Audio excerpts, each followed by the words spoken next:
I figured we're live. Hi everyone. It's all good. Hey, the best part about going live and being the editor of and producer of our own show is that I can cut all of this out if I wanted to, and then the only people that I might be able to just put this at like the post credits or whatever, something funny. That's what I was doing on DC for a while. But what were you saying? You were going to what? I was gonna say we could briefly talk about Star Wars Celebration. Oh yeah, no, we people will. coming in. We will talk about all of that once, of course, people will jump into the chat and whatnot. Notifications are probably going rampant right now for people. But hello, everybody, and welcome to Star Wars Alliance. Of course, I am your host, Clay, and with me is the Lego building, Katie. How you doing, Katie? I'm good. I haven't gotten to play this game as much as I wanted to, but it's been a blast so far, and I'm excited to talk about it. Because I have been plowing through this game. I have had so much fun with it. We will get into all those details in a second, but I just want to say I bought Lego games specifically for my little brother in years past, and I've started the first 5 minutes to basically show him how it works, and show him, hey, this is how you do things, and this is the story, blah blah blah blah blah. And I've never really gotten down and dirty with the Lego game and been like, hey, I'm gonna beat this game, I'm gonna do this and do that. This game is freaking phenomenal, so I am super excited to talk about it. But before we jump into the review, the little bit of news that we actually got last minute, it's amazing, by the way. Let's go ahead and do Jordan, the paperwork. You don't know us at all, but I appreciate you dropping this today.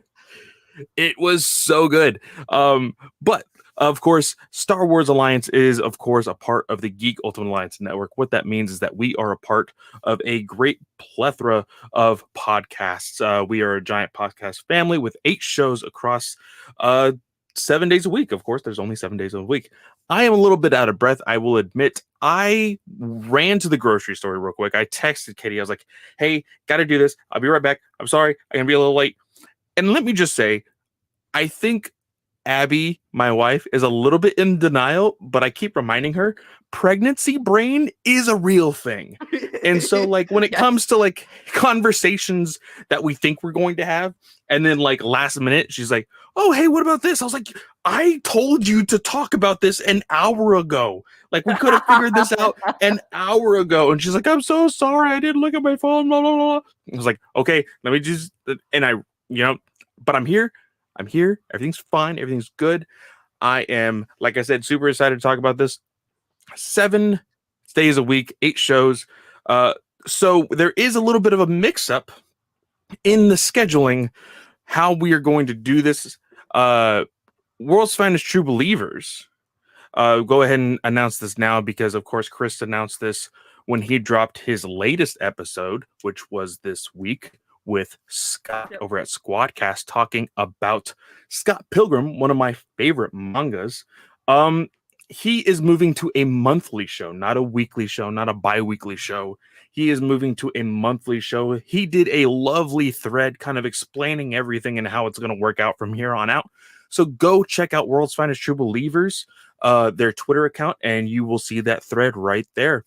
But they are moving to a monthly schedule. So that means Slice of Film is actually going to be jumping from Sunday to Monday in the bi-weekly schedule, along with Ranger Alliance. Again. Yes, we're going to share a day again. It's amazing. So Slice of Film, of course, I also produced that show. Their next episode, a little sneak peek, is going to be Lost City. I have not seen that movie, but I love the conversation that Katie and Sarah had. And I will admit, I have not seen a lot of shade was thrown at Bird Box, but I actually loved it. I think Lost City is something that I'm actually excited about watching when it comes to streaming. I haven't had the chance to go to a theater in quite some time, other than the Batman, unfortunately. But I do plan on watching Lost City when it hits streaming, and then of course soon with Sonic 2. But of course, Slice of Film, Ranger Alliance on Mondays. Of course, Monday nights is DC Alliance going live. Tuesday, of course, is DC Alliance. Wednesday is Superhero Discussions.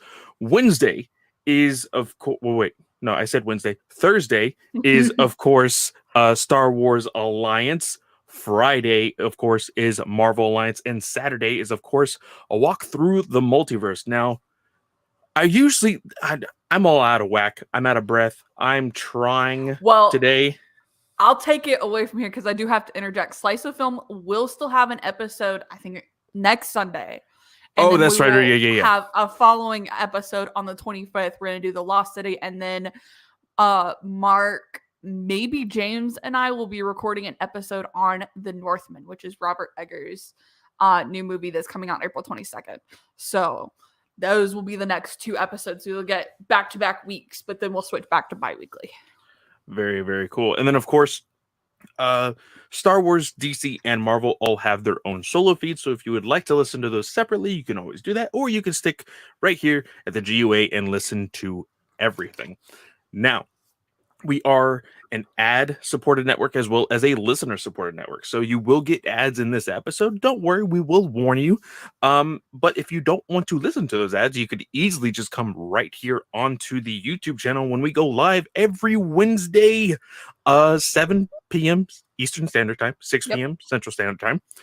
And you can, join us here, have a lively conversation. I already see S-Bubs in the chat. I will read your comment here in a second. But if you don't want to listen to those ads, you can't join the YouTube. You can always join our Patreon. It's a $1 tier. You can just say thank you.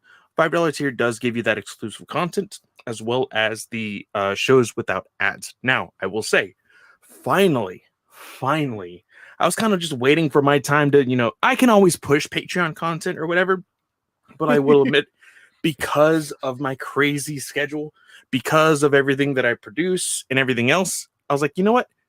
Travis has me on a schedule. I will wait until that time to push an episode out.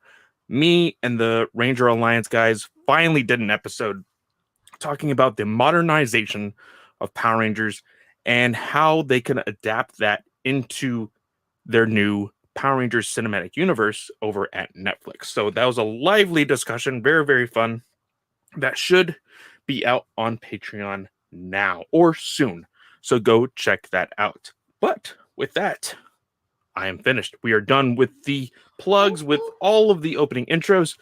Now, Katie, let's go ahead and talk some news first. But real quick, I want to read what S-Bubs is saying here. For being a big Marvel fan, I had actually never played the Lego Marvel games until very recently. But I love Star Wars, Indiana Jones, and Batman. The Lego games. Yeah. He also says, and I think I might have played the Lego The Hobbit at some point. I have played Batman Lego 3, and I think recently, because I was a subscriber to PlayStation Plus, I got the DC Villains for free on PlayStation. I will admit, though, Lego kind of feels like a game that belongs on the Switch. Now, I'm not being a gatekeeper or anything else, but because of how fun it is and how I'm always wanting to play it, I can be anywhere in the house and play on the Switch. I can't do that with a PlayStation. See, I can't do that with my Xbox. I'm going to disagree with you there because one of the problems that I had with Lego Star Wars is because I was obviously gone last week. Thank you, everyone, for listening to the Queen's Hope review and bearing with us because last week was insanity. My liver needs like 4 weeks to recover, y'all. 4 weeks. So I took it with me and I played it in the car ride. I played it the morning it came out. And we tried to play it on the PlayStation, but one of my controllers was busted. So we had to switch back to the Nintendo Switch. And Nintendo Switches are notorious for having a Joy-Con drift. See, you're using I've been seeing a lot of TikTok videos about the joystick drift. Luckily, knock on wood, I'm in a closet here, knock on wood. I bought my Switch. Oh, Chris could probably tell you because he actually helped me find a deal on it. And I have yet to have any Joy-Con drift. Now, I will say, for the most part, I have used a Pro controller until recently because I'm temporarily living in somebody else's home, my parents. I I packed my Pro controller, so I only have the regular Joy-Con attached to the actual screen. So right now, thankfully, I don't have Joy-Con drift. Was that a big problem with you this past Yes, week? because I played it in bed and then I 2 of the 3 times I played with it, I played with the Joy-Cons attached to the screen, and then the 3rd time I played with the Pro controller because Matt was playing with me. And so when you are trying to aim the controller, it is a pain in the ass because you have to aim to shoot the frigging gun. Like it pisses me off because you're sitting there and you're like, oh, okay, I have a perfect shot, and then it like. Now the one thing that I learned is, I don't know if you have it on. You may want to check your settings, and it may just be something that Lego does because, let's be honest, the Lego genre is probably geared towards a family friendly rather than just like adult games. So they are going to, be specific towards families. In that case, they do have an aim assist. So instead of me having like, there was definitely times where I had to move the Joy-Con to like aim or whatever. But in a giant firefight, all you had to do was aim, shoot, let go of the aim button, aim again, shoot, and it was headshots 100% of the time. Okay, Matt figured that out when we were playing it. So the 3rd time I was able to play it a little bit better, but it's still like when you're just trying to like sit there, and even because I'm so bad at fucking trigger button, like I'm terrible at it, y'all. I'm so used to just being able to like press A or B and you just like fire it off and you just make sure you're pointed in the right direction and eventually a shot would land. Now I will say that the triggers of a Xbox controller and a PlayStation controller feel a lot more natural than that of the Nintendo Switch because they're so small. Even the Pro controller.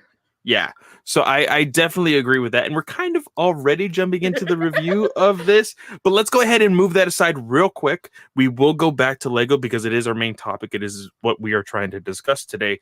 But like we said, there was some news.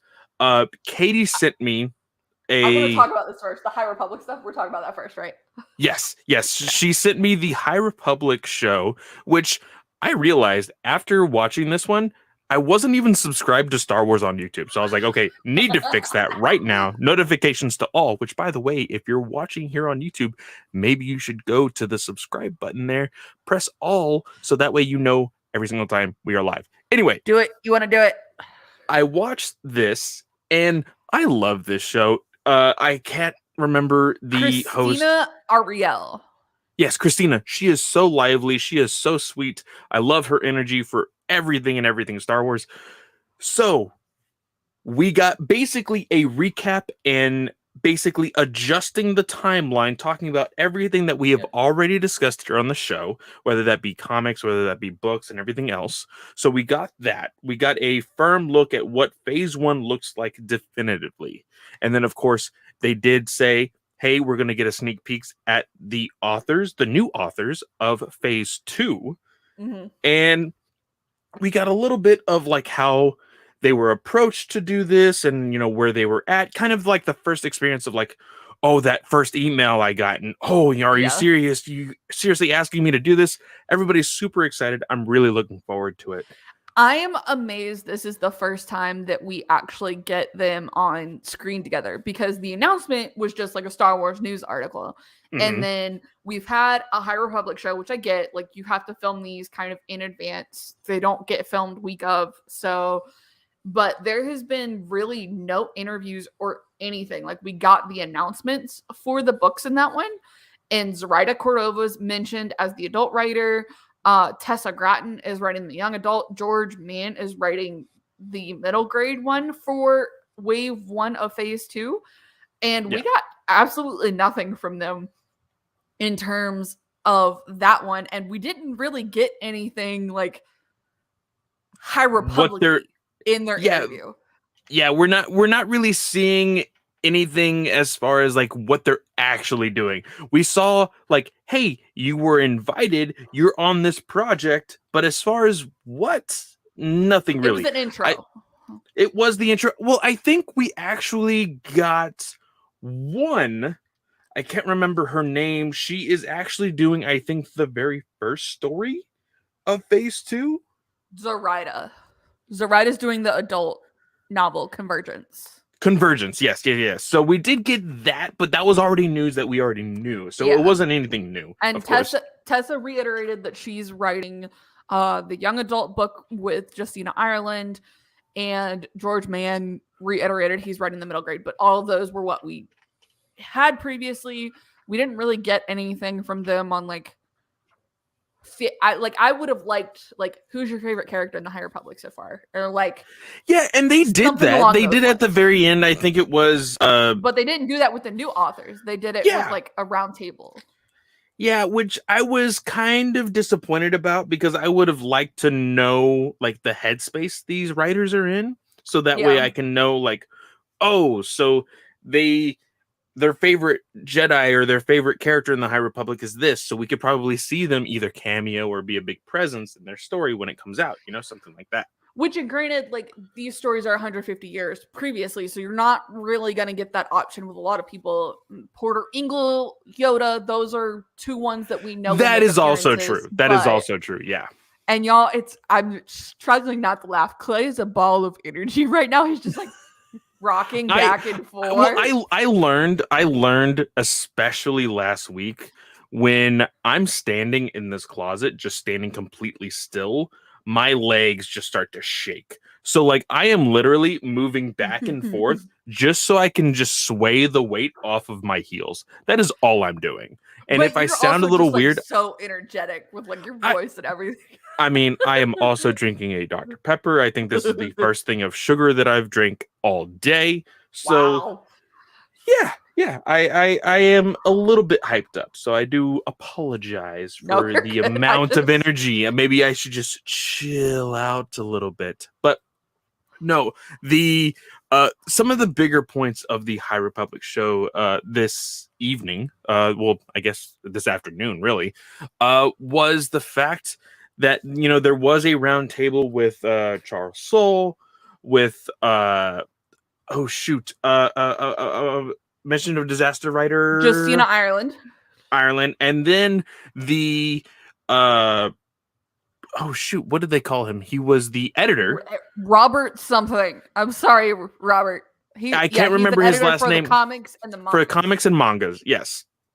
And they were discussing just some of the high points of their books. I really love this talking about Mission to Disaster and just the younger grade books and how she approached them. I think they were like, oh, so you're saying kids are humans? Like they're kids are human.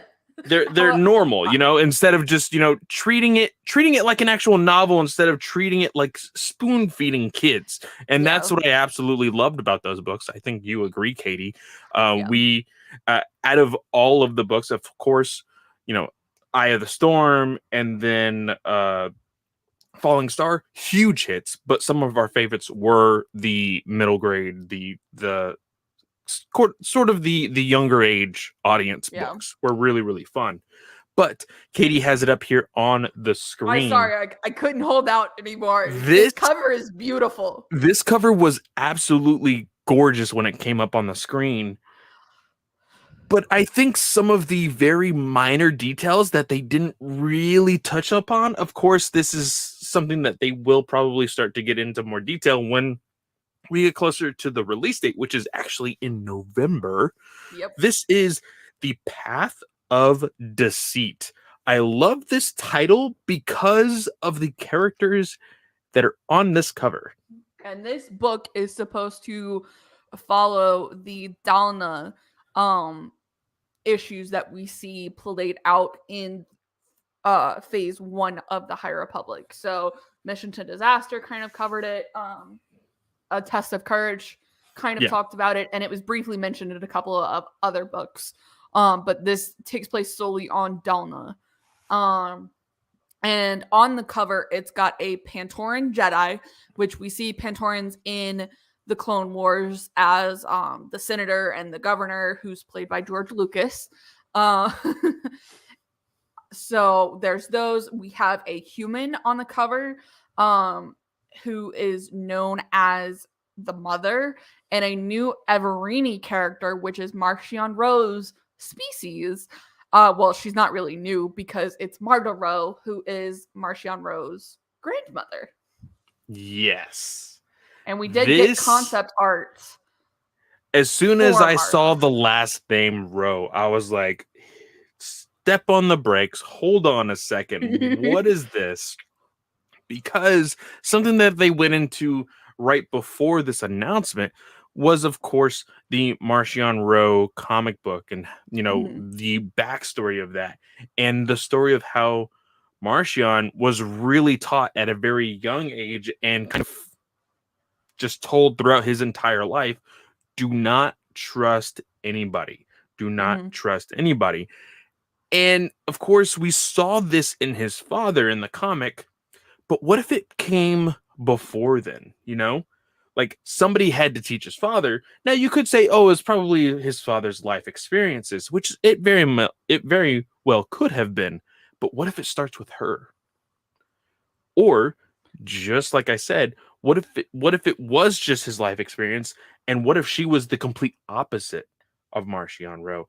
How far did the apple fall from the tree in their family? That's what I'm wanting to know about. This one says that she's quiet, calm, and collected, a peaceful presence in this era about 150 years before the events of Phase 1.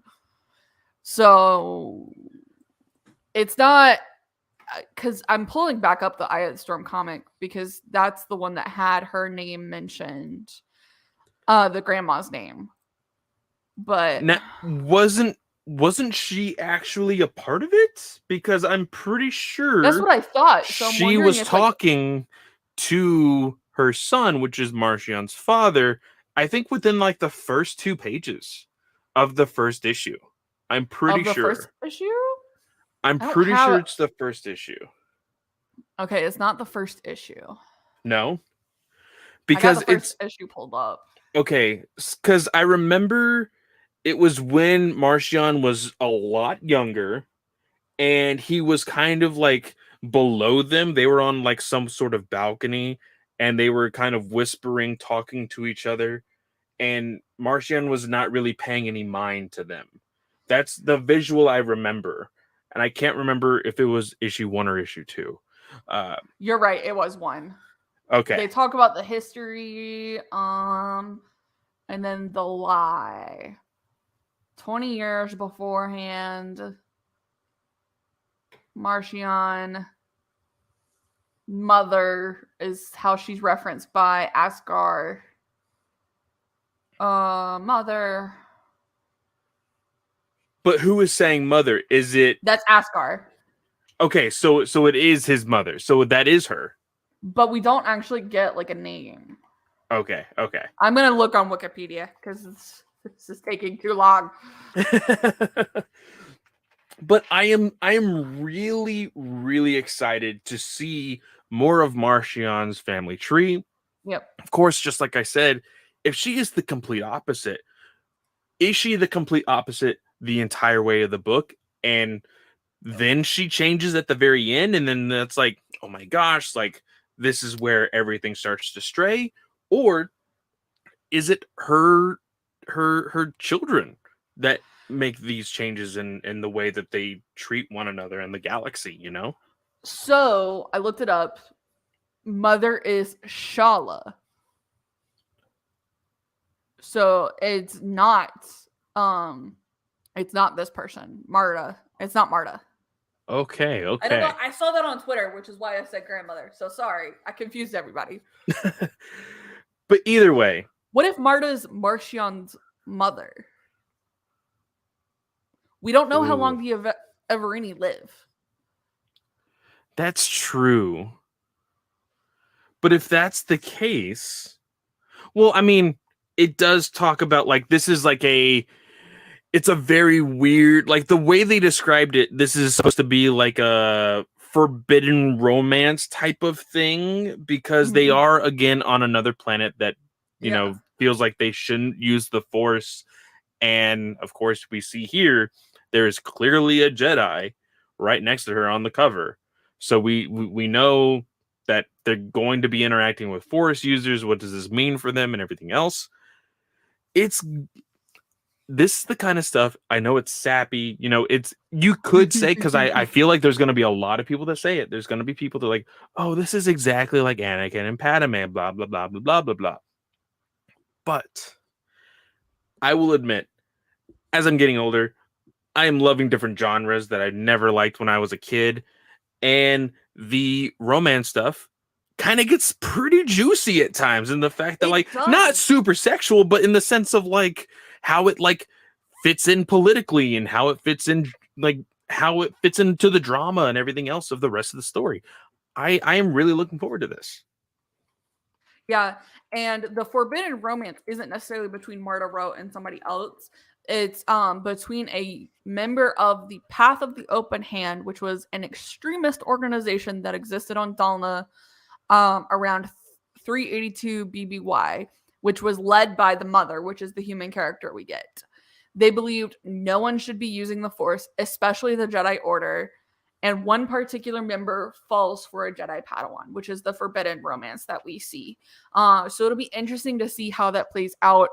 I'm like, oh, I'd love to see Zoraida have written this one, but I'm interested to see what Zoraida's writing, because I've always wanted, after Crash of Fate, I wanted to see her write an adult novel from Del Rey.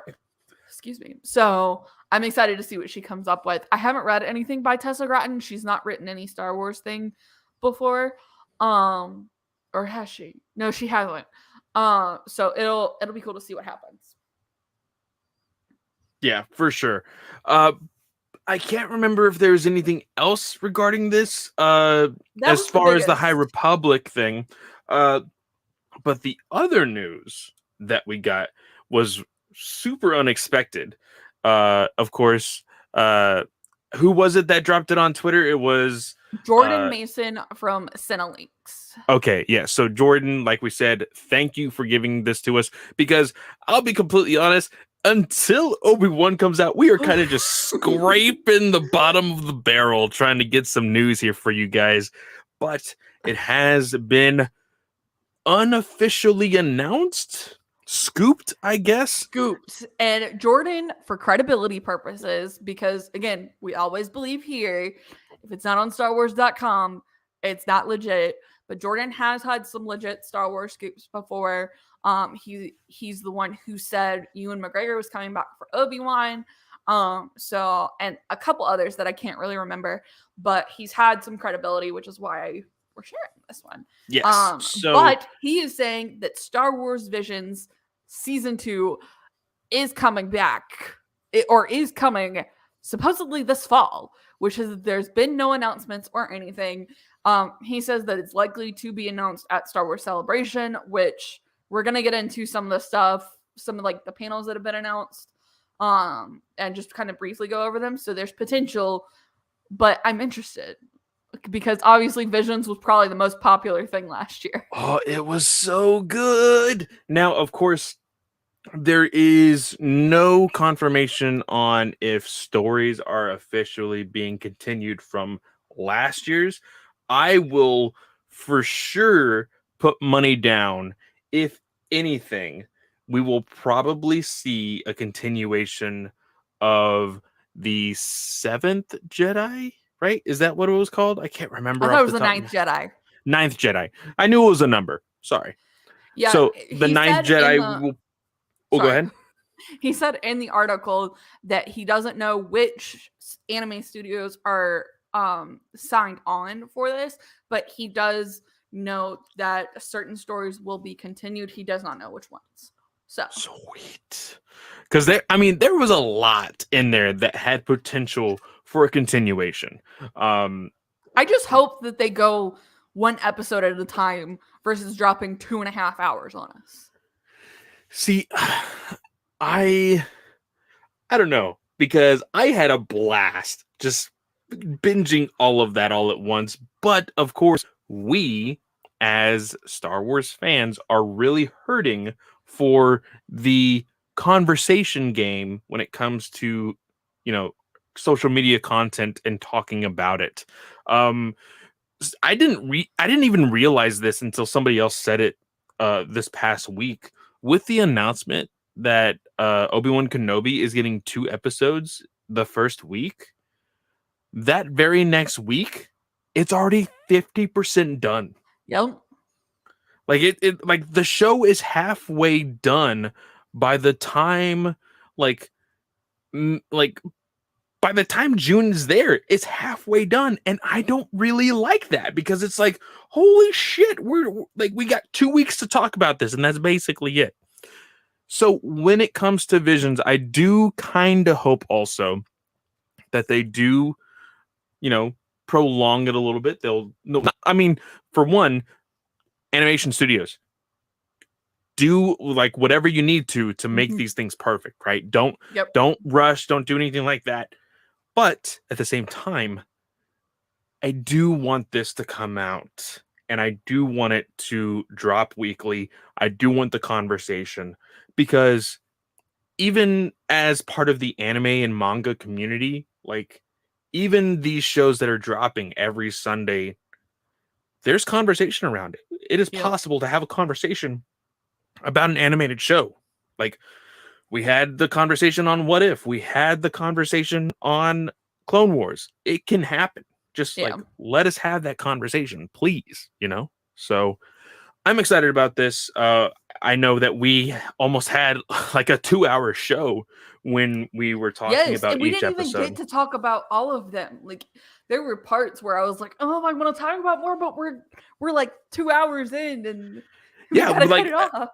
We will definitely do more planning and everything else, and that's what I'm saying. If it is weekly, then we can have those in-depth conversations about each and every episode. Yeah. So, and I think that's what Star Wars needs to focus on, is making sure people are having in-depth conversations, that their not credibility, but they're sticking around in the conversation. Yes. And yes, not just falling off the wagon, which, by the way, can I just say, whoever took over Star Wars Twitter account, I'm here for it. Like, Star Wars Twitter has been a ghost town. Oh, that was so good. And I didn't even know it was National Pet Day until you posted that into our chat. I know, but it's not even that, like, I got a response back from StarWars.com. It was literally just like okay, they're actually getting people engaged to talk about things, and they're still going. They're like popping in on people's tweets and going like, oh yeah, we're always watching, kind of thing. And I love it. Like, they need to stick around. More people need to do that, honestly, because honestly, it's just like popping in and going, oh yeah, we're here, bye, here's some news. I will always say this. I don't think anybody ever, I don't care what billion-dollar company you own, you will never be Wendy's. I'm sorry. You will never be Wendy's. But if there was more companies that weren't afraid to try to be Wendy's, I would appreciate that more. Social media would be a lot more fun. Yes, it would. Yes, it would. And we've had a very lengthy conversation in our GOA chat about memes and, taking things seriously or not. And sometimes we do all just want to laugh and have fun. And when we see stuff like that from Star Wars, I think it's very fun also. As Pup says, that guy who got called out by Star Wars on their Mando thirst tweets is a part of history. I actually didn't send that. S-Bubs, tag me in it if you can find it super quick. I don't remember who tweeted it, but it was absolutely hysterical, because they're like, it was something like, Mando makes me want to bark, and Star Wars came on and responded to their tweet. It was like a year-old tweet, and they said bark, and then the guy said in a different tweet, oh my gosh, Star Wars just commented on my thirst tweet, and then they did like the little eye thing, I think. So that was what got it started. Was like, oh, Star Wars is paying attention. I mean, again, not gonna hold my hopes up or anything, but I hope that and just like that, SBubs did tag me in it. Share your screen. No, it's on my phone. With my MacBook, I can't share my screen currently. He says, "Stop if the Star Wars account sees my thirst tweets," and then barks loudly. That is hilarious. Space Cowboy. That is awesome. That is awesome. Well, I was gonna say, not holding my hopes up or anything, but I do hope that, like, with this, like, even if it's a small start with them changing their social media person, that means marketing might change up a little bit in the future. I am super excited about this. And if all it took was the release of Lego Star Wars to have all of this, like, the gates opening, like, bow down to freaking Lego, man. This is amazing. I absolutely love it. But is there anything else as far as the news goes? I'm trying to remember anything else. Quick rundown of celebration announcements so far. Yes. We have a Bad Batch panel, which will be on May 29th, which is Sunday of the conference. The last day of the convention. Yeah, last day. It's got David Collins, who's hosting it, executive producers Brad Rout and Jen Corbett, story editor Matt McNovets, I probably butchered that, D. Bradley Baker, and Michelle Ong, who D. Bradley Bad Batch voices them. Omega is Michelle Ong. So they will be discussing highlights. I'm air quoting this because I don't believe it. Highlights from the first season of the acclaimed series, as well as some exciting hints of what's to come in season 2. I imagine we'll get a full-on release date then, and see that. And hopefully a trailer? Maybe? Hopefully. Do I have to have a trailer? Do we have to talk about this one? Again, we're starved for content. We are a glutton for punishment. And when it comes to I almost said DC content. Jesus, you see how it feels? SBubs, cue the deep in depression meme. Jesus. But still, we were very divided on Bad Batch. We all know this. I think that it can be turned around as long as they don't lollygag with the story like they did in the first season. If they take the criticism that they got from first season and switch it around, I think it can be a good show. These are the exact same people that made Clone Wars. So no, they're not. I mean, partially. I think they consulted on season 7, but they didn't do much with the storyline for season 7. And Jen Corbett's writing the season. So okay, so insert foot in mouth and just pretend like I didn't say anything, But yeah, what other stuff do we have on Celebration? So Jon Favreau and Dave Filoni will make their first Star Wars Celebration appearance since the premiere of the Disney Plus series with a panel called, wait for it, Mando Plus. That's the name of the panel. Plus. Mando Plus. Please stop using the stupid plus after everything. Stupid.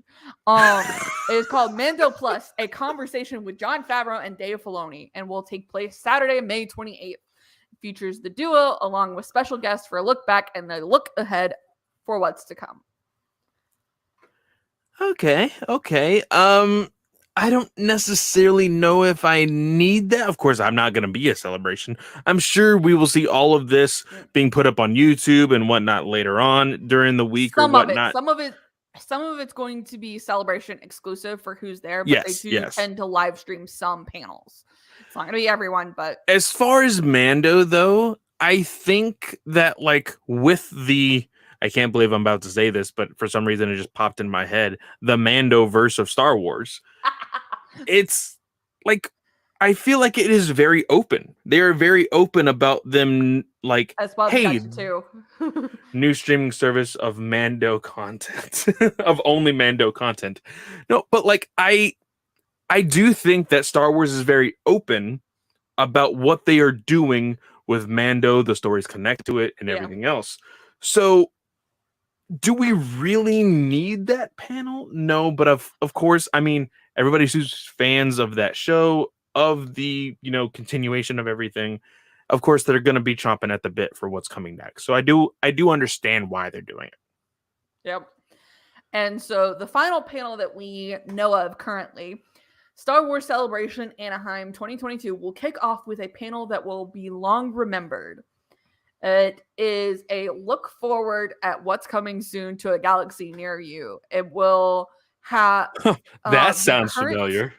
I know. It will have the current crop of live action filmmakers, which I'm questioning the usage of filmmakers here because that insinuates movie.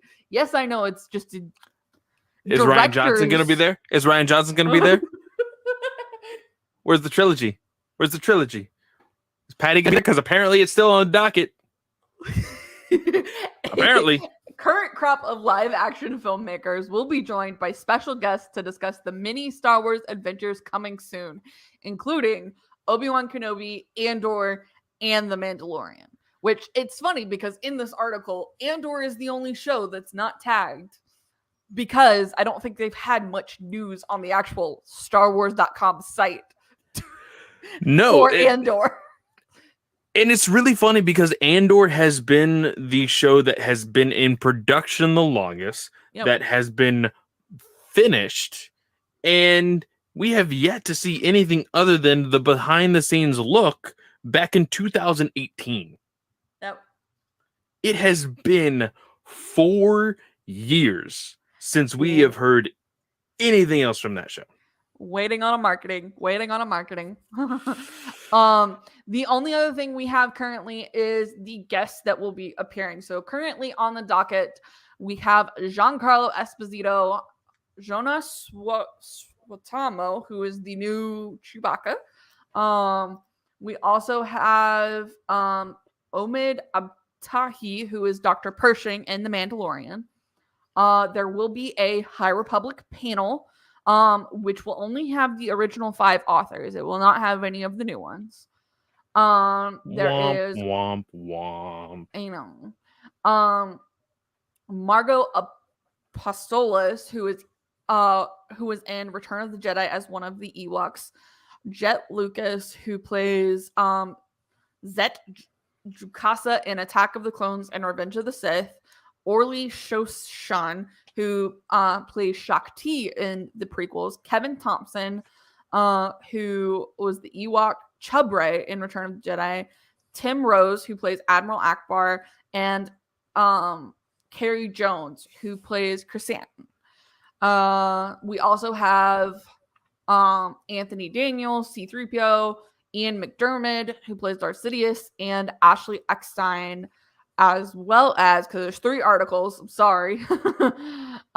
We have Katie Sackhoff, Carl Weathers, Emily Swallow, Amy Allen, Dickie Beer, and I already said those 2. Dickie Beer is a stunt coordinator who performed some of Boba Fett's daring feats in Return of the Jedi. Amy Allen played Ayla Secura.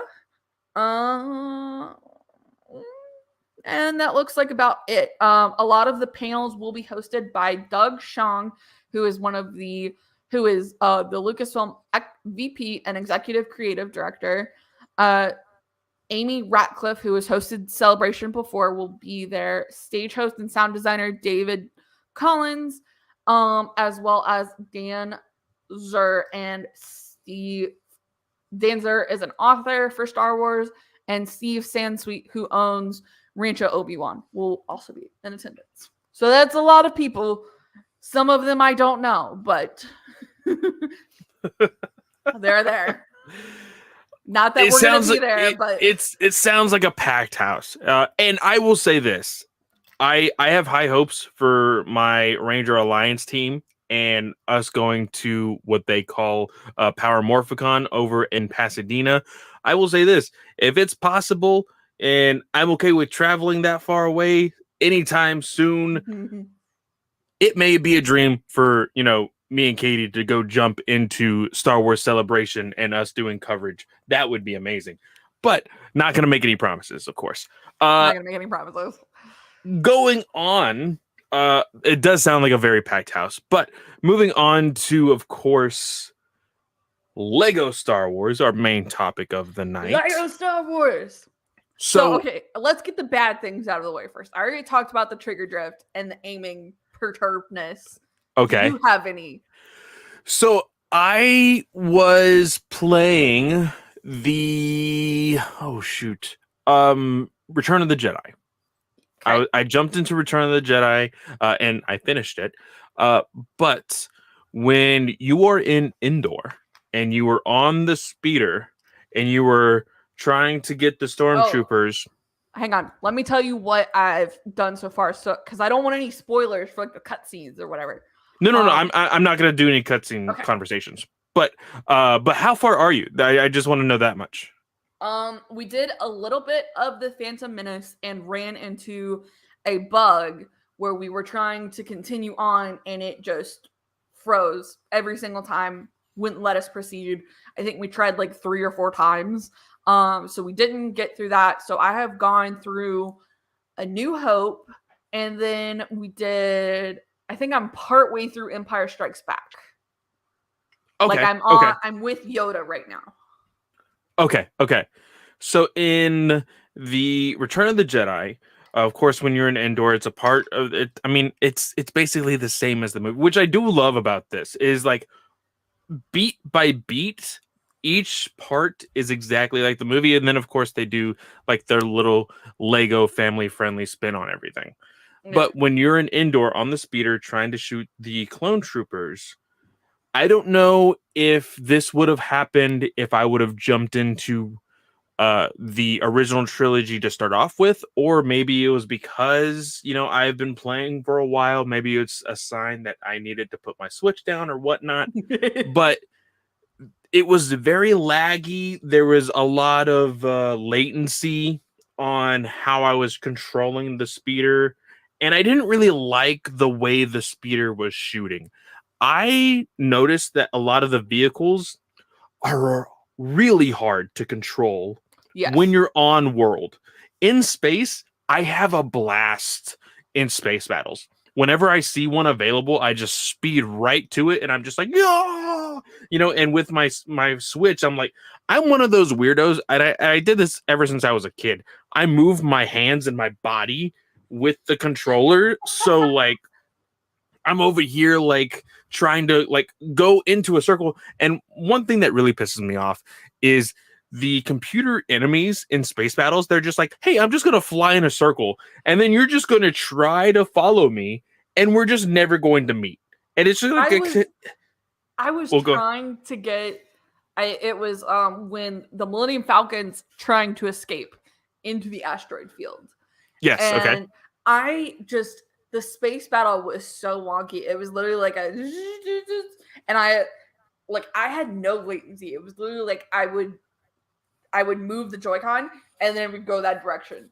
And it wasn't clear where the boundaries were. It would just, for anyone who's like going to play, it's like it pops up a little arrow that's like, hey, you need to turn around. Hey, turn around. And then it forces you to turn around, which is what it was previously. Yeah. But it was very confusing, like sometimes what the tasks in space battles needed to be.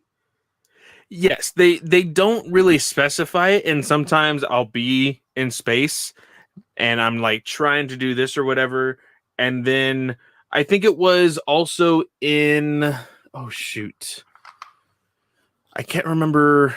It might have been with the Millennium Falcon, where you're like having to destroy the turrets as well as the shields on Star Destroyers. Yeah. I had no idea I was having to do that with a proton torpedo. Well, and that's the thing.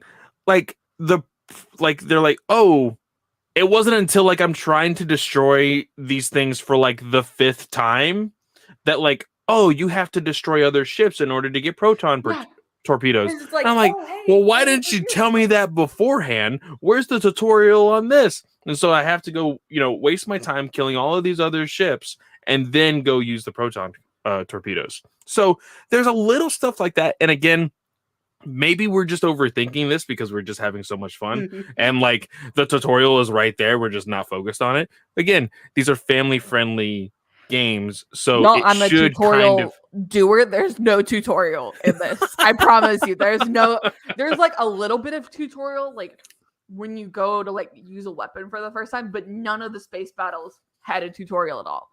I'm sitting there trying to take down the Death Star, and Matt's just constantly getting killed. He's like, I have no idea what the fuck I'm supposed to be doing over here.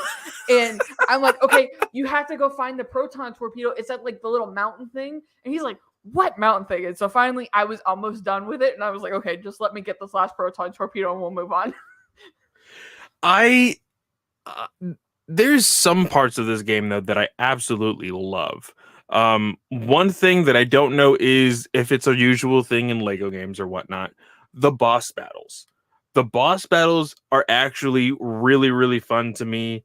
As I've gotten older, I've learned how to block. As a kid, I'm just like going and pressing all the buttons, just like trying to kill the enemies as fast as possible, whatever.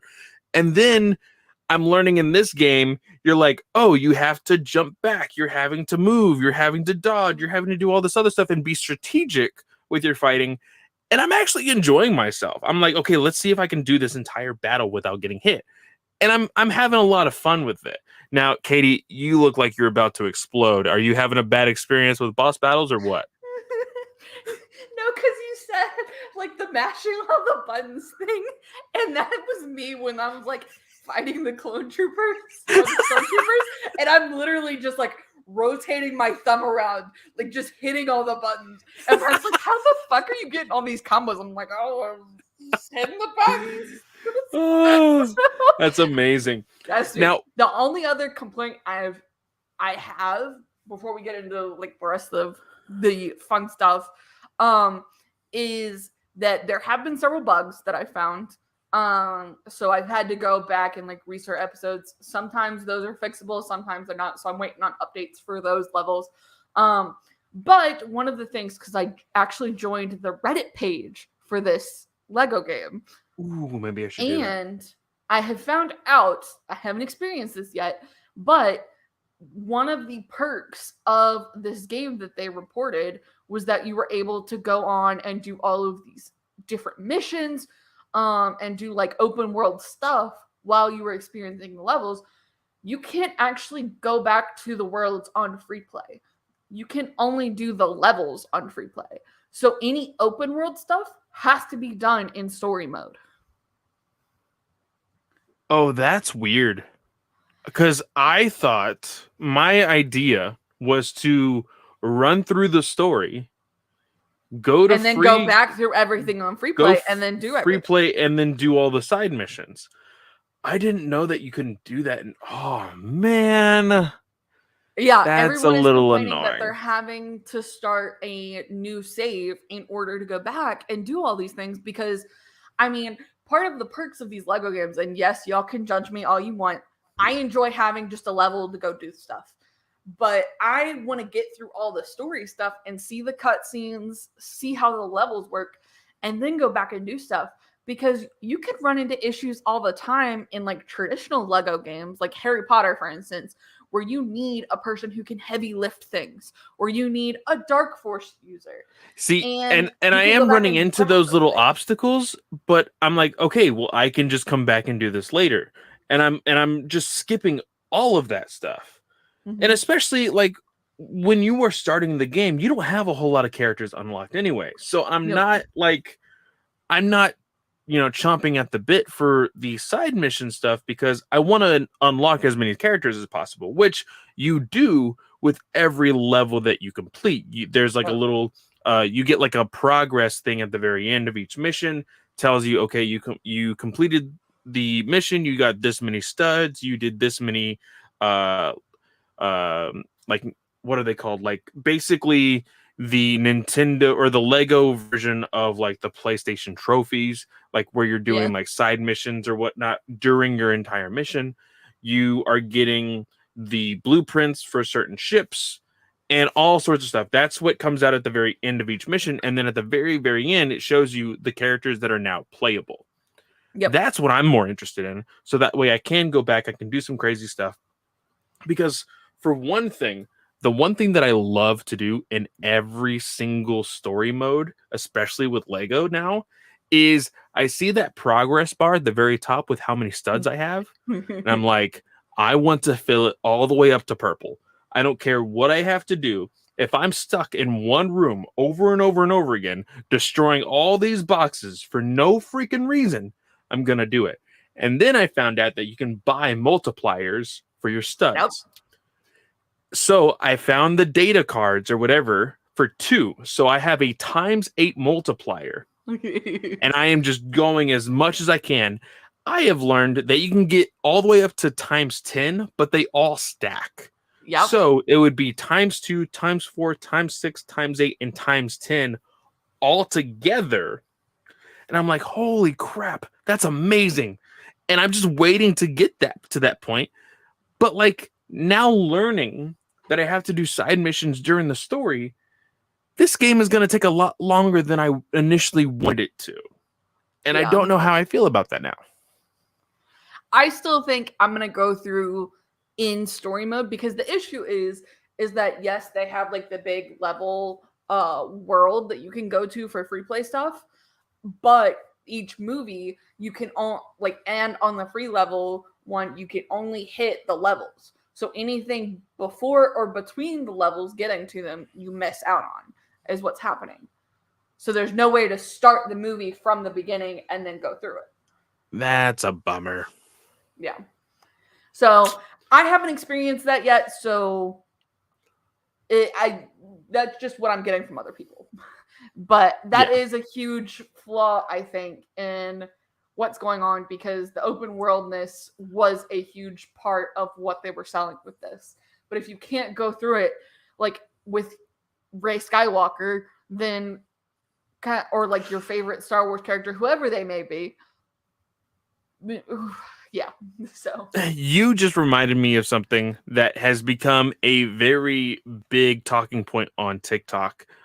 There is a very toxic individual on TikTok that was really excited for the game, opened up his game, started the game, and then saw that Rey Skywalker was at the very top of the main menu. And he basically said he was questioning even playing the game because of the menu, because of the start menu. He was questioning playing the game. To all of you toxic fans, I don't care. You can unsubscribe to Geekverse. You can unsubscribe to Star Wars Alliance. We don't want you. Leave Rey Skywalker alone. I don't yes, we can all play around with the memes, the Rey Skywalker memes. Those are funny. We're having fun with it. Who cares? But if you were legit questioning playing a video game because of one fictional character that you actually have the choice in playing in this game, fuck off. That's what I have to say. And especially to the people who are like, oh, I want to play this game, but I don't want the sequel trilogy to be here. Like, is there a mod that will take this out? Like, yes, there is. It's called Lego Star Wars Original Trilogy, Lego Star Wars Prequel Trilogy. Those are the games you can go play and find anywhere on the planet because those are what you have. So shut the fuck up and go cry to your mother. It's so pathetic. I'm sorry. It really genuinely is. And I will also say TikTok has been amazing with this game because I didn't know this. I don't know if you've tried this out or have seen it before. There is a glitch in this game that is involving younglings and people with lightsabers. Oh, gosh. So what they did, just like those fans that have played Fallout before, in Fallout 3, you could not kill children. That's a good thing. You don't want to kill children. It kind of makes you look like a psychopath, right? Well, Lego was like, hey, let's not kill children in this game. But, of course, us being Star Wars fans, we're all going to be Anakin, get in front of young Anakin, and be like, ooh, we are basically, like, doing the scene in Revenge of the Sith. They turn on the lightsaber and they hit Anakin, and Anakin just starts to float. So what you can do, I can't remember the exact terminology, but they've already given it a name. If there is a platform that you are trying to get to, but it's too high and you don't want to try to figure out how to get up there, people are legit going into free play, getting those two characters, anybody with a lightsaber, and then young Anakin, and basically beating the shit out of him until you fly all the way up to the point that you need to get to get the brick, to get the studs, whatever, data card, whatever. This is amazing. This is absolutely hilarious. That's funny. No, I haven't seen those. I have to send you some because I've actually saved it. It's amazing. I would have never thought about this. And then I see it all over TikTok. It's absolutely amazing. Oh So gosh, there's that. I sent you one earlier today, or I can't remember if it was today or yesterday, but I can't remember the language that is underneath the character names whenever you're into the boss battles. The Arborish.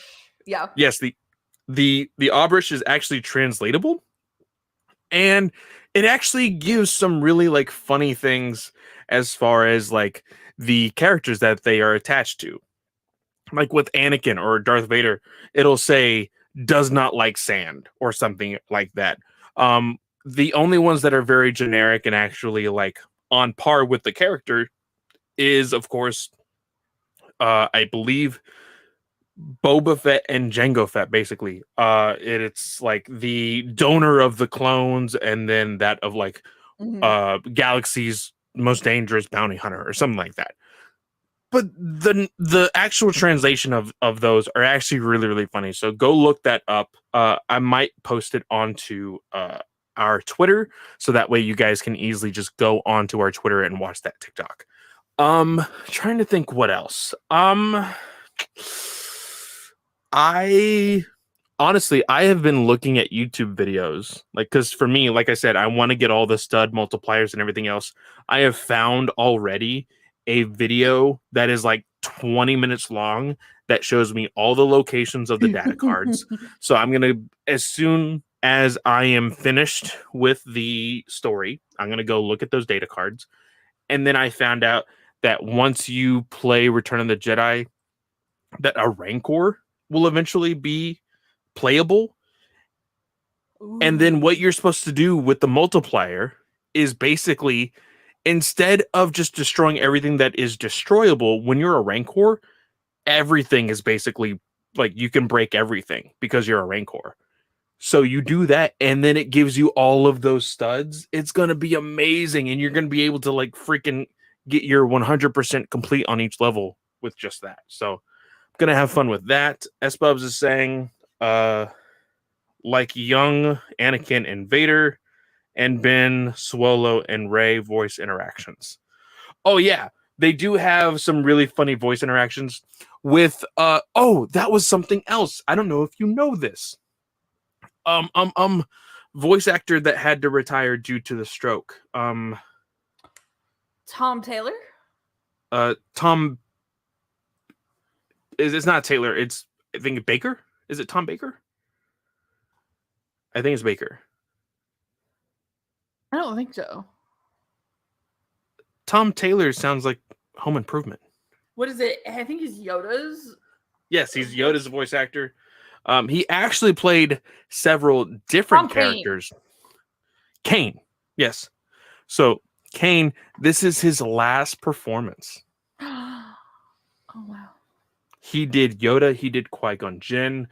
He did, I believe, 2 or 3 others. But he was able to complete all of his voice work for this game. But this is his technical last performance. Wow. So. Oh, y'all, I just found this on my Google Drive, and I just have to share because this is my love for Star Wars and Lego Star Wars in particular. I was the Relay for Life leader for 2 years at my high school. And I literally did a Lego Skywalker or Lego Star Wars poster, and it was a New Hope Relay for Life rally. That's awesome. And it was an ice cream social, but I did so much Star Wars focused stuff. So I just had to share this because I found this and I was like, oh, okay. That's amazing. But some of the interactions and voice lines with Qui-Gon Jinn, of course, he is played by, in live action, Liam Neeson. Mm-hmm. You can sometimes hear Qui-Gon Jinn in this Lego game. If you're just walking around not really doing anything, he will say the famous Taken line, I have a particular set of skills. And I can't remember what the rest of it is as far as what they put in the Lego game, but I noticed that one on my own playthrough. That was really, really funny. Mm-hmm. The opening crawls on a lot of the story, they put some really funny Lego humor in that as well. Yeah. I didn't think I was going to be a fan of Lego humor. This game is hilarious, guys. If you guys haven't played it, I think you should definitely pick it up. I believe the miniature Luke Skywalker that actually came with the collector's edition or whatever, it's actually like worth a lot of money now. I don't know. Really? I think there was an article that I just passed up earlier today that said that it was going up in price. So Blue Milk Luke Skywalker. Blue Milk Luke Lego. Yeah. He is currently on eBay for $230. Yeah. And I even still have the blue milk. I don't care about Lego figures as much.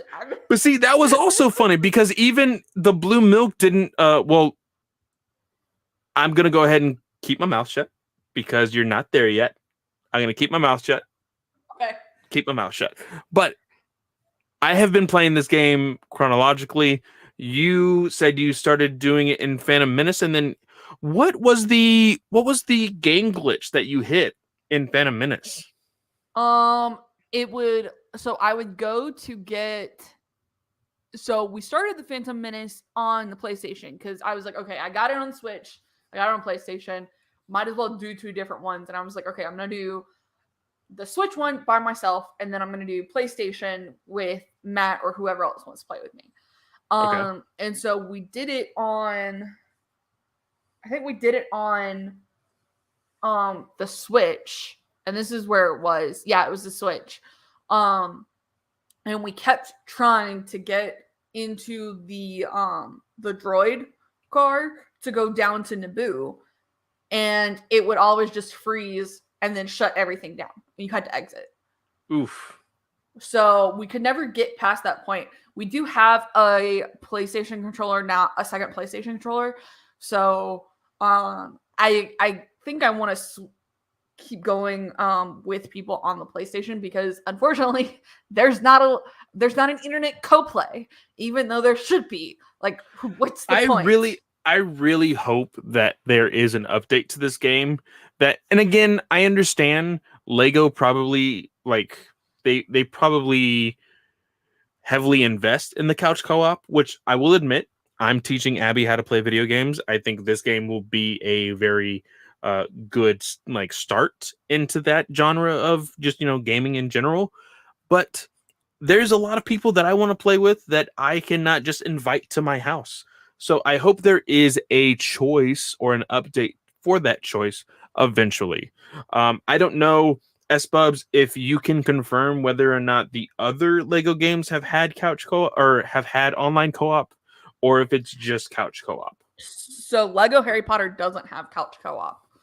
I don't know about anything else because the only recent one I've played on, because everything previously I played on the PlayStation 2, and then I got the PS4 and then the Switch. No, I got the Switch and then the PS4. Man, completely skipped the PS3. You're like, nah. Well, because my brother got the PS3, and so he paid for that though, and I wasn't allowed to take it to college. But he still had the PS2, and I needed a DVD player. So Okay.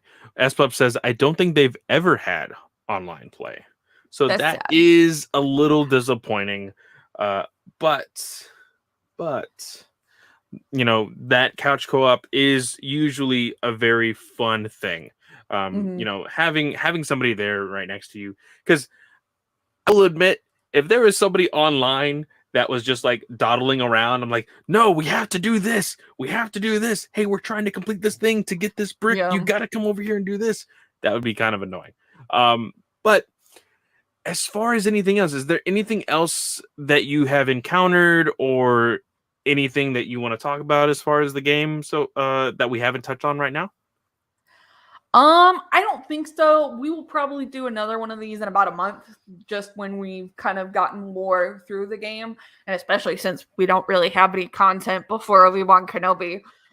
Yes, and just like I said, trying to unlock these characters, there is 300 characters that you can play as. So I'm gonna want to kind of, and that's another thing that I didn't say here, and I'll go ahead and say it now. The one thing that I really enjoy about playing this story is I am finding a reason to play as every character. Yeah. And I feel like that's kind of hard in modern games, that you have a choice to play other characters. You're kind of just like, oh, this is my favorite character, so I'm going to play them. But, when I have the choice of Han, Chewie, Ben Kenobi, and Luke Skywalker, I'm using all four of them, and I find that really, really fun. So I think that this is well rounded. They made a very, very good game.